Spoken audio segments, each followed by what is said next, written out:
வணக்கம். உங்கள் சிநேகிதி மாலதி மகாதேவன். இந்த பதிவில் ஒரு குட்டி கதை பார்க்கலாங்களா? நீங்கள் நம்ம சேனலை சப்ஸ்கிரைப் பண்ணிட்டீங்களா? இன்னும் பண்ணலையா? அப்படின்னா இந்த கதை கேட்குறதுக்கு முன்னாடி சப்ஸ்கிரைப் பண்ணிடுங்க. வாங்க இப்போ கதை கேட்கலாம். ஒரு காடு. அந்த காட்டில் ஒரு சிங்கம் இருந்தது. அந்த சிங்கம்தான் அந்த காட்டோட ராஜா. அந்த சிங்கத்துக்கு திடீர்னு உடம்பு சரியில்லாமல் போயிடுச்சு. ஒரு ஓநாய் அது பக்கத்திலேயே இருந்து பணிவிட செஞ்சுட்டு வந்ததுதான். சிங்கம் ராஜா இல்லையா, அதனால் மற்ற மிருகங்கள்லாம் ஒன்று ஒன்றா வந்து அதை நலன் விசாரிச்சுட்டு போதுங்க. ஆனால் ஒரு நரி மட்டும் வரவே இல்லை. அந்த நரி அந்த ஓநாயோட பகைவன்.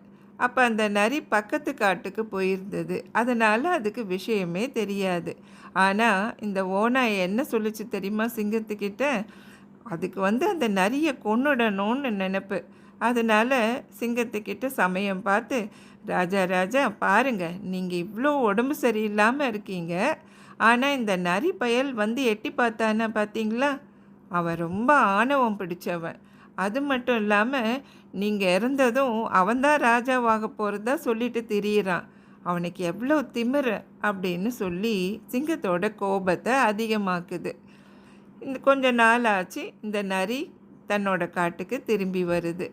வந்த அப்புறம்தான் விஷயத்தை கேள்விப்படுது. அப்போ சிங்கத்தை பார்க்கறதுக்கு வருதான். சிங்கம் கர்ஜிக்குது, ஏன் இத்தனை நாளாக என்னை பார்க்கலன்னு. ராஜா, உங்களுக்கு உடம்பு சரியில்லை இல்லையா, அதுக்காக பக்கத்து காட்டுக்கு போய் ஒரு வைத்தியரை பார்க்க போனேன்.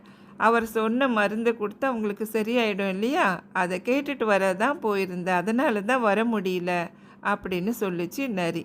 அப்படியா, இந்த வைத்தியர் என்ன சொன்னார் அப்படின்னு கேட்டது சிங்கம். ஒரு ஓநாயோட தோலை போத்திக்கிட்டிங்கன்னா உங்களோட நடுக்கமெல்லாம் நின்றுடுமா, உங்கள் உடம்பு உடனே சரியாயிடுமா அப்படின்னு சொல்லிச்சு நரி. இந்த சிங்கத்தோட பார்வை பக்கத்தில் இருந்த ஓநாய் மேலே பட்டது. அடுத்து என்ன ஆகும்? அந்த சிங்கம் ஓநாய் மேலே பாய்ந்து அந்த ஓநாயை கொன்று அதோட தோலை போர்த்தி கொண்டதான்.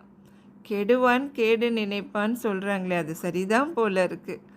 அந்த ஓநாய் கெட்டது நினச்சது, அதனால் அதுக்கு கேடு விளைந்தது.